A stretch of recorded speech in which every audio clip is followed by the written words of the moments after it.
Assalamualaikum warahmatullahi wabarakatuh. Selamat siang, salam sejahtera buat kita semua. Mudah-mudahan di siang hari ini kita masih diberi kesehatan untuk dapat melaksanakan tugas siang ini. Alhamdulillah, pada siang ini saya akan membawakan materi mengenai penelitian tindakan kelas, yaitu penetapan fokus masalah. Ya, akan kita bahas sedikit demi sedikit. Ya, dalam penetapan fokus masalah ini ada beberapa item, diantaranya merasakan adanya masalah, yang kedua identifikasi masalah, yang ketiga analisis masalah, dan yang keempat adalah perumusan masalah. Sebelum kita jauh lebih mendetail lagi, perlu kita ketahui bahwa masalah itu adalah kesenjangan antara harapan dan kenyataan, atau kita bisa ambil lagi bahwa masalah itu adalah keadaan atau situasi yang berdasarkan kriteria tertentu tidak memuaskan pikiran dan perasaan, sehingga mendorong kita untuk mencari solusi yang terbaik. Artinya kita mencari solusi bagaimana agar segala bentuk permasalahan yang ada itu dapat terselesaikan dengan cepat. Ya, penetapan fokus masalah ini ada beberapa itemnya. Diantaranya merasakan adanya masalah, identifikasi masalah, analisis masalah, dan perumusan masalah. Kemudian kita lihat dalam penelitian tindakan kelas dalam fokus penetapan masalah, kita melihat beberapa item lagi. Diantaranya adalah merasakan adanya masalah, ada pula bagian-bagian dari yang harus kita bahas. Diantaranya yang pertama itu tidak puas terhadap pembelajaran yang dilakukan, kemudian berpikir baik untuk melihat sisi lemah pembelajaran. Ya. Yang ketiga ada usaha atau kemauan untuk mengatasi atau memecahkan masalah. Sebelum kita terlebih dahulu melihat beberapa kenyataan yang terjadi di lapangan dalam penelitian tindakan kelas, utamanya penetapan fokus masalah, pertanyaan yang timbul dalam penelitian tindakan kelas ini, bagaimana dalam penelitian tindakan kelas untuk dapat menjawab beberapa pertanyaan yang timbul. Kita sebagai guru utamanya dalam proses pembelajaran adalah perasaan ketidakpuasan. Untuk dapat menjawab masalah tersebut, ya, kita harus mencari tahu bagaimana masalah-masalah yang betul-betul lengkap kita terima, atau artinya tidak menduga-duga bagaimana ketidakpuasan itu terhadap praktek pembelajaran yang selama ini dilakukan. Manakala guru merasa puas terhadap apa yang dilakukan dalam proses pembelajaran di kelasnya, meskipun sebenarnya terdapat banyak hambatan yang dialami dalam pengelolaan proses pembelajaran di kelasnya, sulit kiranya bagi guru untuk memunculkan pertanyaan seperti yang mengacu pada dimulainya sebuah penelitian tindakan kelas. Ya, setelah kita merasakan adanya masalah, itu yang pertama timbul tidak puas terhadap pembelajaran yang dilakukan. Kemudian yang kedua, berpikir balik untuk melihat sisi lemah pembelajaran. Ya. Yang ketiga ada usaha atau kemampuan untuk mengatasi atau memecahkan suatu masalah. Kemudian indikasi masalah. Ya. Dalam indikasi masalah itu sebenarnya kita merinci proses penemuan. Ya, artinya merinci sebuah proses penemuan masalah dengan bertolak pada gagasan-gagasan yang bersifat umum mengenai keadaan yang perlu diperbaiki. Nah, jadi identifikasi masalah itu kita harus bisa merinci penemuan permasalahan tersebut dengan bertolak dari gagasan yang bersifat umum mengenai keadaan yang perlu diperbaiki, ya. Meskipun kita ketahui bahwa masalah itu bukan hanya dalam lingkup dalam saja, ya, artinya dalam proses pembelajaran itu di dalam sekolah itu masalah itu terjadi baik di dalam maupun di luar, ya. Nah, kemudian identifikasi masalah itu ada juga 3 item di dalamnya. Timbul pertanyaan, apa yang terjadi sekarang? Yang kedua, apakah yang terjadi mengandung masalah? Dan yang ketiga, apa yang saya lakukan? Nah, ini jadi identifikasi masalah itu mengacu pada timbulnya sebuah masalah, ya, pertanyaan apa yang seperti ini, apa yang terjadi sekarang, kemudian apakah yang terjadi mengandung masalah, apa yang saya lakukan untuk mengatasi masalah.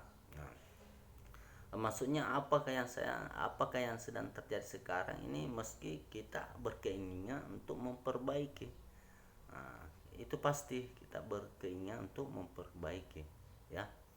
Nah, apakah yang terjadi mengandung masalah.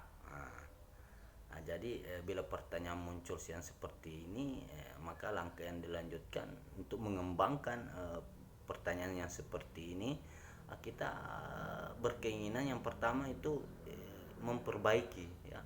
Kemudian yang kedua, beberapa orangkah yang merasa kurang puas tentang apa masalah itu. Kemudian bisa kita masalah itu yang membingungkan, ya. Saya memilih untuk menguji cobakan dengan gagasan dan seterusnya, ya. Jadi apa yang saya lakukan untuk mengatasi masalahnya, kita dulu rasakan adanya masalah apa yang terjadi, ya. Jadi setelah itu analisis masalah, ya. Analisis masalah ini ada juga beberapa item di dalamnya. Yang pertama, pilih masalah yang dirasa penting. Yang kedua, jangan memilih masalah di luar kemampuan. Yang ketiga, pilih dan tetapkan masalah dengan skala kecil dan terbatas. Dan yang keempat, usahakan secara kolaboratif. Yang kelima, kaitkan PTK dengan rencana pengembangan sekolah, ya. Nah, dari tadi pada tahap yang tadi, ya, kita menghasilkan gagasan-gagasan yang awal mengenai permasalahan yang aktual saja di dalam kelas.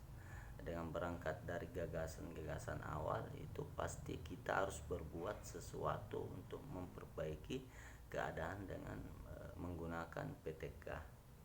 Jika mengalami kesulitan mengidentifikasi permasalahan guru, kita dapat meminta bantuan baik dari sesama rekan kerja atau mitra, ataupun kita bisa melacak sumber-sumber baik dari perpustakaan.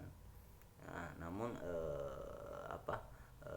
kemungkinan guru juga yang bersangkutan lebih terfokus pada kesulitannya daripada tujuan perubahan yang dibutuhkan untuk mencapai tujuan tersebut. Nah, jadi bila menghadapi hal yang seperti itu, kita lebih jauh mendalami lebih jauh, ya, permasalahannya, ya. Permasalahan dihadapi guru, tugas dan diidentifikasi, ya. Jadi kita harus betul-betul bekerja keras. Jadi analisis masalah itu, kita kembali lagi pada analisis masalah. Yang satu itu masalah masalah yang dirasa penting, ya. Kemudian 2, jangan memilih masalah di luar kemampuan. Yang ketiga, bekerja secara kolaboratif. Dan yang kelima, kaitkan dengan rencana pengembangan sekolah. kemudian perumusan masalah ya. Nah, kita bahas mengenai analisis masalah tadi itu. eh, Setelah memperoleh berbagai permasalahan melalui proses identifikasi ini, maka penilaian guru itu sendiri yang setelah kita berusaha mencari masalahnya, kita bermitra dan bekerja sama pada rekan untuk menentukan urgensi pengetasan dalam hubungan ditemukannya permasalahan yang bisa diatasi ya. Kemudian perumusan masalah. Jadi kita betul-betul dalam analisis masalah ini kita pilih masalah yang dirasa penting, betul-betul yang utama, yang kita penting ya. Saya ulas kembali mengenai analisis masalah. Kemudian jangan memilih masalah di luar kemampuan, artinya kemampuan dari misalnya dalam konteks pembelajaran itu guru hanya mempunyai kemampuan batasan tertentu ya. Jadi jangan melampaui di luar dari kemampuan kita untuk mengambil suatu tindakan atau menyelesaikan suatu masalah ya. Kemudian pilih dan tetapkan masalah dengan skala kecil dan yang terbatas. Jadi kita tentukan dulu, kita selesaikan dulu masalah yang satu, kemudian kita pindah lagi di masalah yang kedua. Jadi semua tertata dengan baik dan dapat terselesaikan dengan baik. Kemudian usahakan bekerja secara kolaboratif. Artinya sini kita hanya bukan untuk hanya mengambil satu kesimpulan ataukah bisa mengambil satu informasi saja. Jadi kita sebagai pendidik atau guru itu betul-betul membutuhkan suatu informasi, baik dari informasi A, si B dan si C. Artinya bukan dalam lingkungan sekolah saja, di luar sekolah ya. Jadi kita harus kolaboratif ya, menciptakan beberapa informasi-informasi yang betul-betul bisa menyelesaikan masalah itu sendiri. Nah, dikaitkan dengan rencana pengembangan sekolah. Nah, jadi diselesaikan agar supaya apa yang dicapai di sekolah itu dapat terlaksana dengan baik. Kemudian perumusan masalah ya. Perumusan masalah ini sendiri dirumuskan masalah dalam bentuk kalimat atau pertanyaan ya. Nah, kemudian contoh rumusan masalah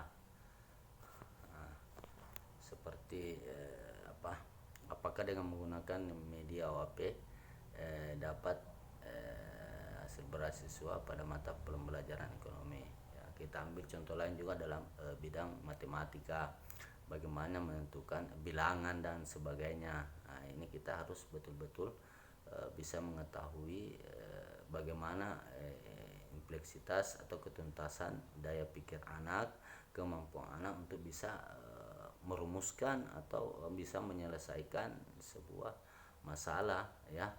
Nah, dalam contoh rumusan masalah ini yang dipaparkan, apakah dengan menggunakan, ini salah satu contoh ya, apakah dengan menggunakan media ya, bisa juga dalam bentuk matematika, baik dalam bentuk olahraga ya. Setiap masalah itu saya kira di sekolah masing-masing atau di mana saja bisa beragam ya bentuknya. Nah, perencanaan tindakan. Nah, perencanaan tindakan ini ada beberapa item juga yang perlu kita ketahui. Yang pertama, formulasi solusi dalam bentuk hipotesis tindakan. Kemudian analisis hipotesis tindakan. Kemudian persiapan tindakan.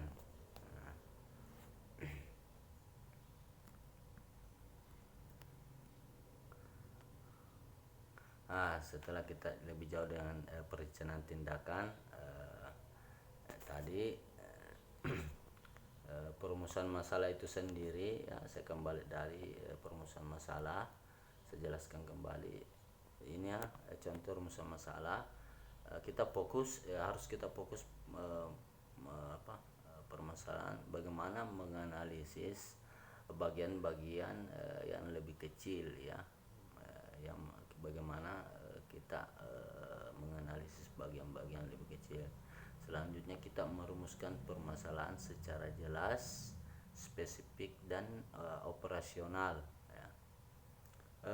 Perumusan masalah ini sendiri dijelaskan menjadi peluang bagi guru atau pendidik untuk menetapkan tindakan yang alternatif solusi yang perlu yang perlu dilakukan, jenis data yang dikumpulkan termasuk prosedur, apakah itu dari ini dan ataukah dari perekaman, sehingga proses penetapan tindakan perbaikan itu dapat diselesaikan dengan baik. Kemudian kita kembali lagi tadi perencanaan tindakan ya. Perencanaan tindakan mulai dari formulasi solusi dalam bentuk hipotesis tindakan, analisis kelaikan hipotesis tindakan, persiapan tindakan. Formulasi solusi dalam bentuk tindakan dilihat dari sudut lain, artinya tindakan perbaikan juga dapat dilihat sebagai hipotesis dalam arti mengindikasi dugaan mengenai perubahan dalam arti perbaikan yang bakal terjadi dalam satu tindakan ya. Saya ulang kembali, formulasi solusi dalam bentuk hipotesis tindakan dilihat dari sudut pandang tindakan perbaikan juga dapat dilihat sebagai hipotesis ya, dalam arti mengindikasikan dugaan mengenai perubahan dalam arti perbaikan yang bakal terjadi satu tindakan ya. Saya ambil contoh ya, misalkan ya, jika ada kebiasaan membaca ditingkatkan melalui penugasan mencari kata istilah atau istilah serapan ya. Jadi dari contoh itu hipotesis tindakan diduga dapat memecahkan masalah yang diatasi dengan penyelenggaraan penelitian tindakan kelas. Analisis kelaikan hipotesis tindakan jika bentuk umum rumusan sebenarnya rumusan hipotesis tindakan itu berbeda dengan hipotesis formal.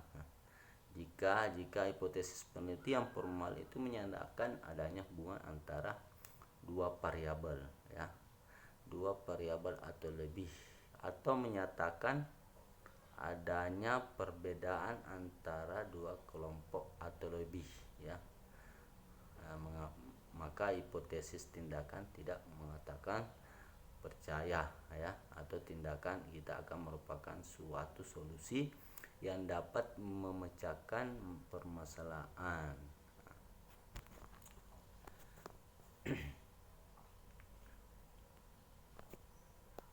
Nah, formulasi solusi dalam bentuk hipotesis tindakan diantaranya ini ada beberapa, ada 5 juga. Pengkajian teoretik di bidang pembelajaran ya. Kemudian pengkajian hasil-hasil penelitian yang relevan ya. Kemudian yang ketiga, diskusi dengan rekan sejawat atau pakar dan penelitian lain ya. Kemudian 4, pengkajian pendapat dan saran dan pakar pendidikan. Yang kelima, refleksi pengalaman sebagai guru ya. Pengkajian teoretik di bidang pembelajaran itu sendiri merupakan rumusan ya, rumusan atau tindakan alternatif yang tindakan perbaikan yang dikaji ulang dan dievaluasi ya, dikaji ulang dan dievaluasi ya. Setiap alternatif tindakan perbaikan ditetapkan cara penilaian sehingga dapat memfasilitasi pengumpulan serta analisis data ya, secara cepat namun tepat ya, selama program tindakan perbaikan itu diimplementasikan ya. Diskusi dengan rekan sejawat, pakar dan penelitian lain, pengkajian, pendapat dan saran, pakar pendidikan, refleksi pengalaman sebagai guru ya.